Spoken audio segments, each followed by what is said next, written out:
In our last video, we saw that amines are found in important biological molecules, such as our DNA. We also looked at some of the key reactive features of our amines that make them very useful in organic chemistry.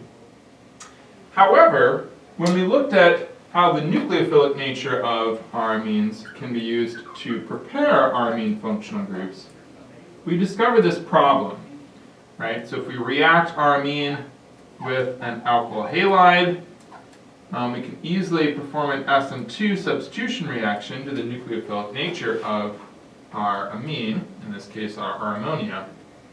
But that reaction would continue through multiple steps in order to form our polyalkylated products. Right? So we get some of our primary amine, but then we'd also get some secondary and tertiary and even quaternary amine forming.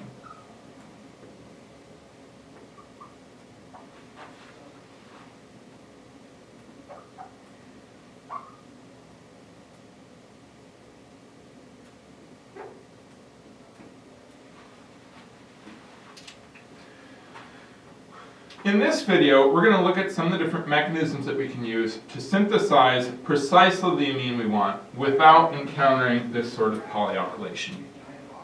In this video, our main focus is going to be looking at the different methods we can use to form amines while avoiding these sort of polyalkylation problems. We'll also be looking at some of the reactions that we can do once we've formed our amines. So we'll start with our Gabriel synthesis. So Gabriel synthesis is still going to be using the nucleophilic nature of our amine in order to form a particular amine. But we're going to try to control our reaction such that we only form a primary amine. The key problem that we have with polyalkylation is that our products of our initial substitution reaction remain just as reactive as our initial reactant, and they continue to carry out that substitution reaction process. To solve this, we can use something like our N-potassium phthalimide here, where our nitrogen is essentially protected by this large group to prevent it from continuing our reaction into our polyalkylated products. So this whole structure here is essentially acting as our protecting group, and it's making our nitrogen look like a secondary nitrogen, right? Such that we're immediately going to go to our tertiary amine and then stop there. So if we add this to our bromopropane, we'll follow a substitution reaction just as before. And that will create our product here, where we still have our phthalimide ring structure. And now we've substituted on our 3 carbons from our bromine.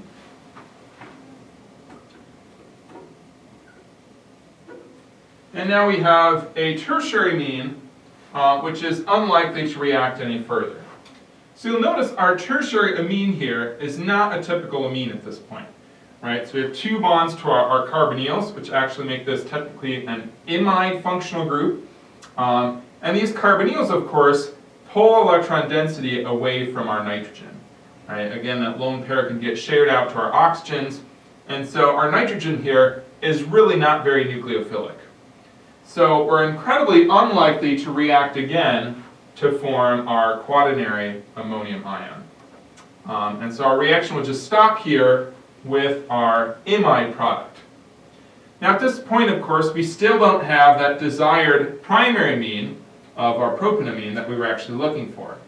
So we're going to have to remove this protecting group in order to get at that primary amine product that is our desired product. However, this imide here, right, essentially is just 2 different amides. Right? So we can hydrolyze these amides to get out our amine product. So our amide hydrolysis, of course, can proceed with basic conditions that would hydrolyze it to carboxylates. We can also use acidic conditions that would hydrolyze it to carboxylic acids, or we could use something like hydrazine Hydrazine is just two nitrogens connected with our hydrogens there. That hydrazine would essentially hydrolyze this to create two different amides while releasing our primary amine. So these are three different approaches that all lead to our primary amine being hydrolyzed and released from our imide-based product here. And then of course our resulting imide structure could then just be separated from our primary amine to give us that target product. So again, we're using a protecting group, which we've seen previously with our acetyls or our ketols. That's able to limit the reactivity of our nitrogen such that we only react once, add on 1 unit of our alkyl halide, and then we just have to remove our protecting group in order to get to our product. So the second step here again is just acting to remove that protecting group.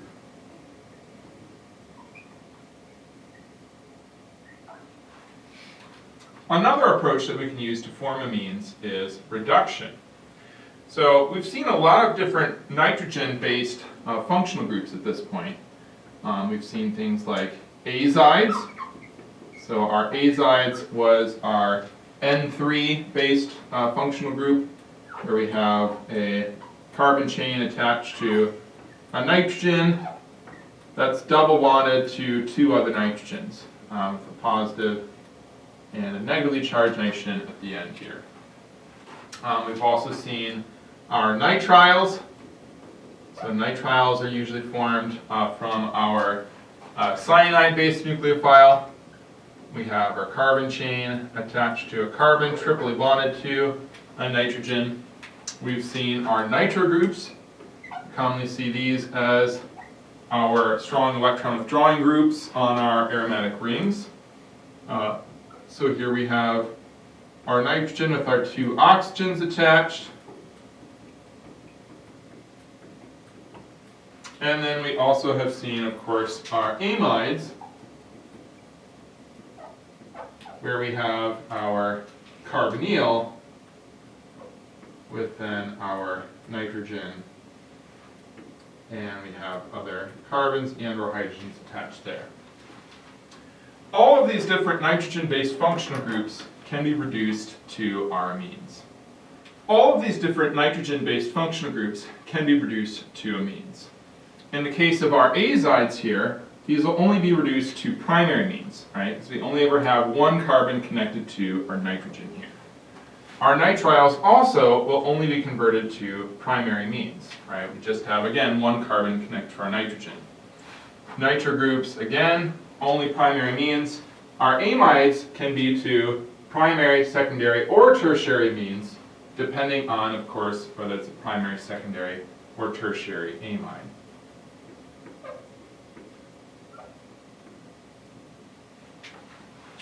So these different groups will allow us a lot of flexibility to create different kinds of amines based on our starting reactant of our nitrogen-based functional group.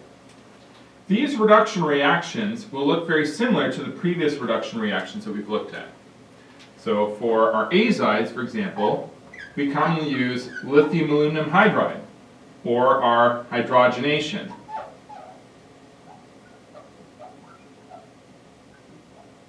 So lithium aluminum hydride, of course, would involve adding our lithium aluminum hydride in a first step in the absence of water, and then we'd add water in a second step. Hydrogenation, of course, that's a reaction that involves our H2 gas, but then with a metal catalyst surface of platinum, palladium, nickel, etc., in order to bind our hydrogen atoms to then react with our compound. Our nitriles will use the same kind of conditions, right? So again, we can use lithium aluminum hydride or hydrogenation. And again, we'd have the same common reagents that we've seen across all of our reduction reactions. Right? Our lithium aluminum hydride first without water. So again, we might have ether there. And then followed by water added to protonate our resulting products. Hydrogenation again, hydrogen with our desired metal as our catalyst. Our nitro group is a bit of an exception here. We can't use our normal lithium aluminum hydride. This will actually lead to some side products we call azo compounds. So instead, we tend to use either acidic tin or iron. So this would involve adding our tin metal or iron in the presence of acid. This would initially produce our protonated amine, so our ammonium ion, and then we would add our base in the second step in order to deprotonate to form our actual amine. So this makes our alkyl ammonium.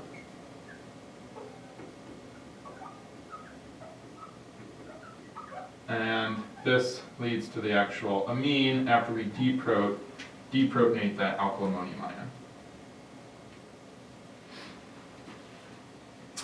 While we can't do our normal metal hydride, we can still do a hydrogenation as well. So both of these would be simple approaches to make our amines from our nitro groups.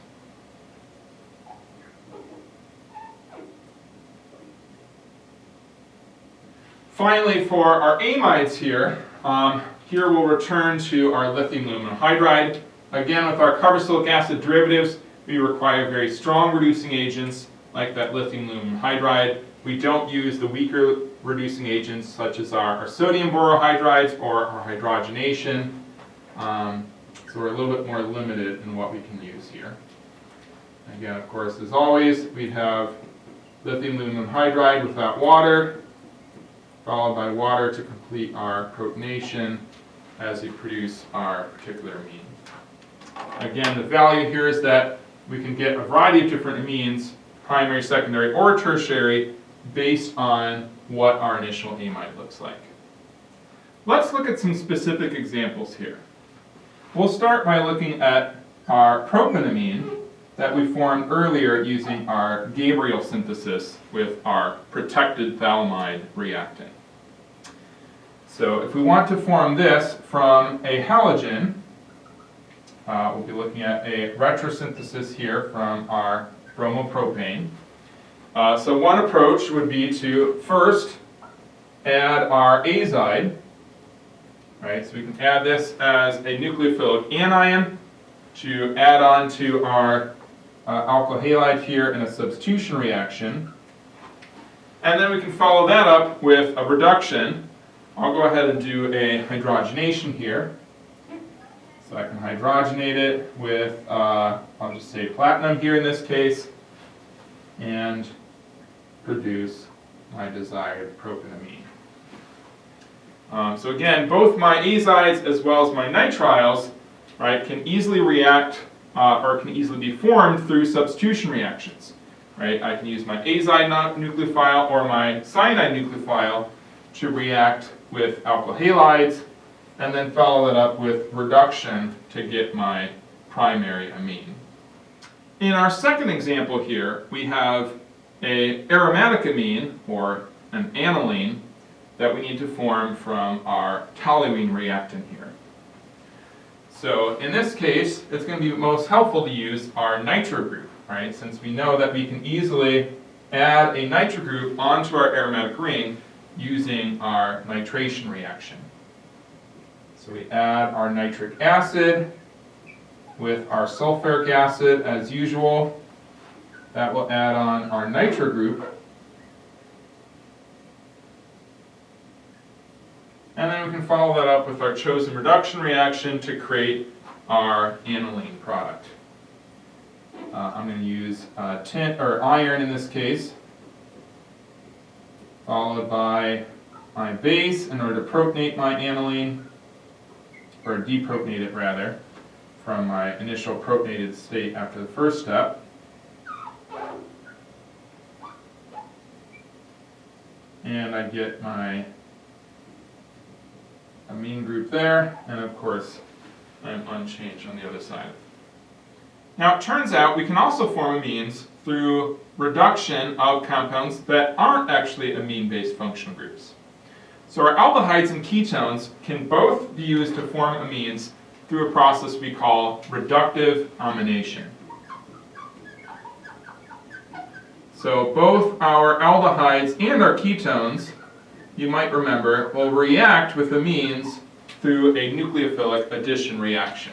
So I can start with either an aldehyde or a ketone. In this case, I'll use the simple ketone acetone, and I can react that with my desired amine. In this case, I'm using a primary amine, but I could use a primary or a secondary amine, where I still have my good nucleophile there before it gets too crowded. This will initially add on to form either an imine or an enamine. Right, so remember the nucleophilic addition of amines, we end up adding on that amine and kicking off our oxygen. So this is our imine here in the case of our primary, but we can also get a secondary enamine, or from our secondary amine, that is. And then it's this compound here that can be reduced to our amine. Right, so a reduction reaction will remove that double bond, and so the final amine that we get is just based on what the structure of our initial ketone or aldehyde plus our amine looks like. So in this case, of course, we started with a primary amine, I reacted it to my ketone and produced a secondary amine. This reduction reaction can be accomplished with either hydrogenation or with any of my metal hydrides.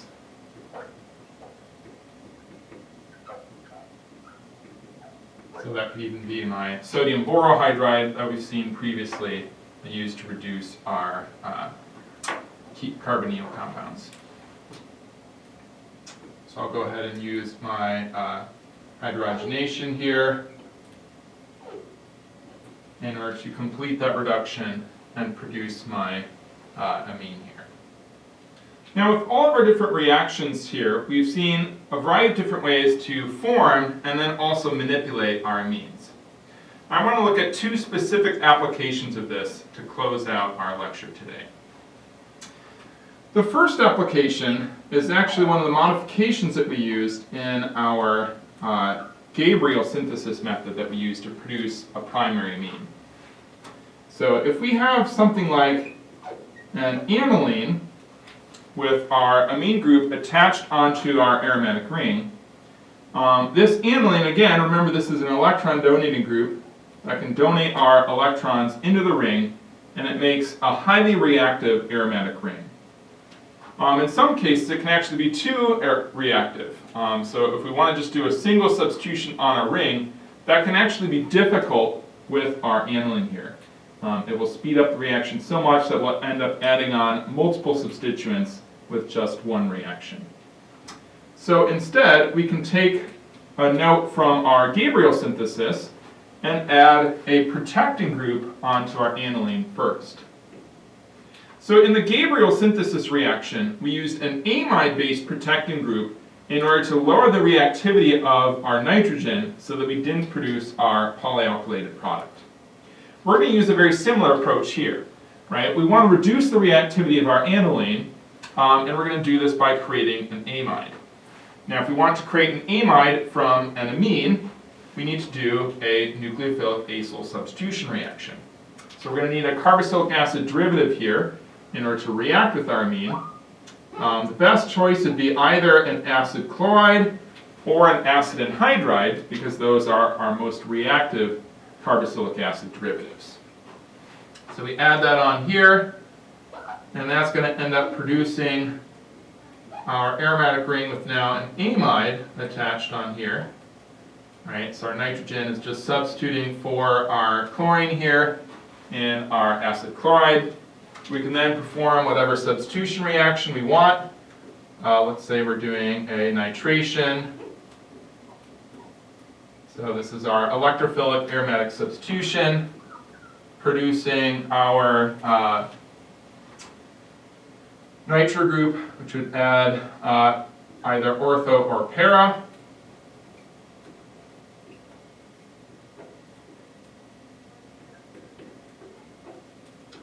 And then, of course, we can just hydrolyze our amide in order to recreate our aniline. So we would want to use maybe a base or a strong acid in aqueous conditions to hydrolyze that bond. Once we've hydrolyzed that, we're able to create our original aniline, except now, of course, we were able to add on our new substituent without having it potentially be too reactive and add on, in this case, multiple nitro groups onto our aromatic ring. So we see this sort of amide protecting group approach that we saw in the Gabriel synthesis can also be useful in other places as well.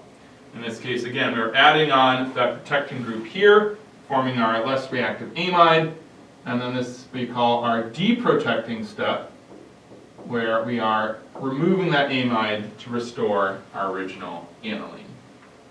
Now the final application that I want to look at is a case where polyalkylation is actually helpful.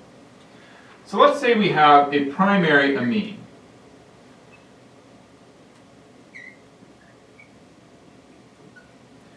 And so this primary amine, we can react with a small alkyl halide, such as a methyl iodide.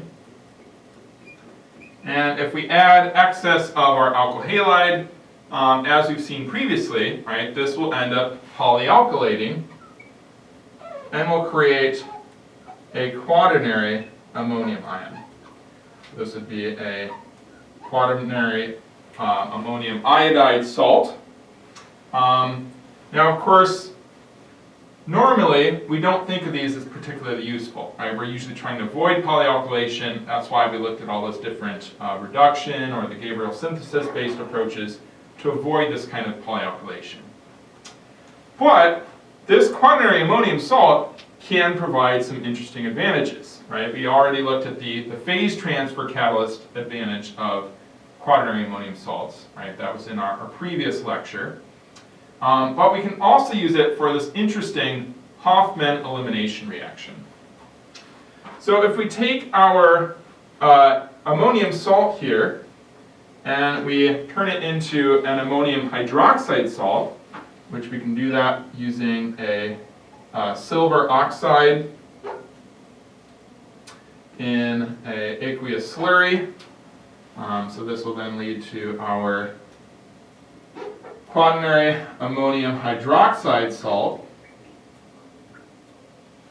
And then from here, if we heat this up, our hydroxide ion will react as a base, and it will actually eliminate our nitrogen here as a leaving group.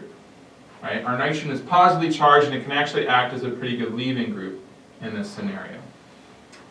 So with heat, we're going to do essentially a beta elimination, and we're going to take a hydrogen here, and this is our beta site. We pull that off, and we produce a alkene. So we end up with our alkene here. As we eliminate our nitrogens, we've got our tertiary amine now.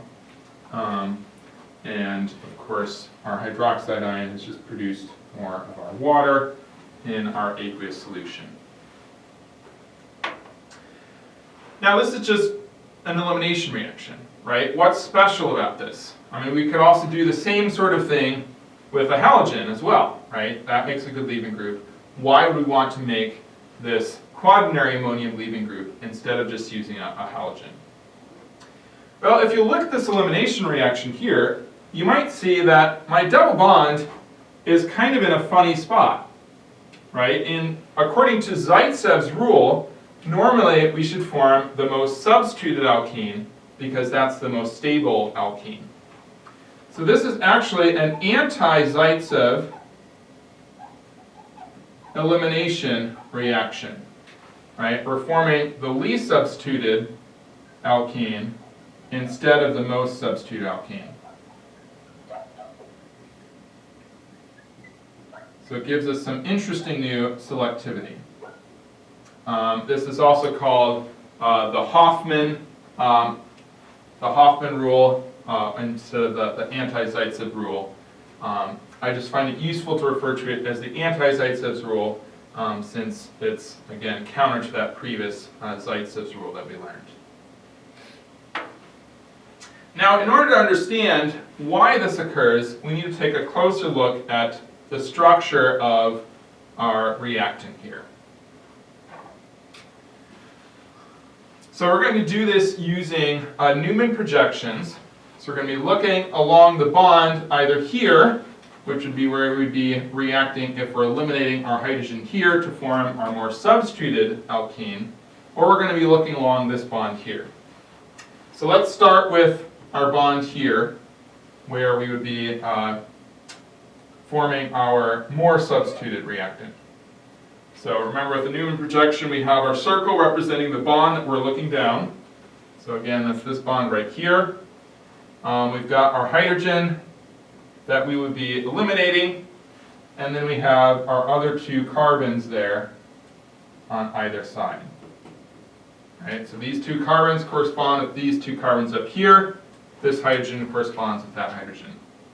Now remember, in any elimination reaction, we have to have our leaving group anti to our hydrogen. So that leaving group is right down here with all of our methyl groups attached and the positive charge. And then of course we have one other carbon coming off over here. That's this carbon here. And we also have a hydrogen here. So this is what our orientation needs to look like in order to form our more substituted alkene. Right? So this would be leading to this alkene here, which would be following our normal Zaitsev's rule for elimination reactions. Notice our quaternary ammonium ion here is right next to our methyl groups. Right? This is a very large, bulky group. It's now gauche to these methyl groups, which would be a relatively unfavored conformation. Right? We get a lot of steric crowding between our alkyl ammonium ion and those nearby methyl groups.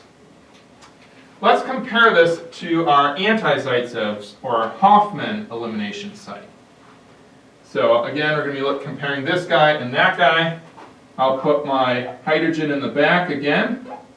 So this is looking down my bond. This will be the hydrogen that I'm eliminating. Now on this carbon here, we only have 3 hydrogens. Right? So I just have my 3 hydrogens here, here, and here. My nitrogen group, again, is going to be anti to the hydrogen that I'm eliminating.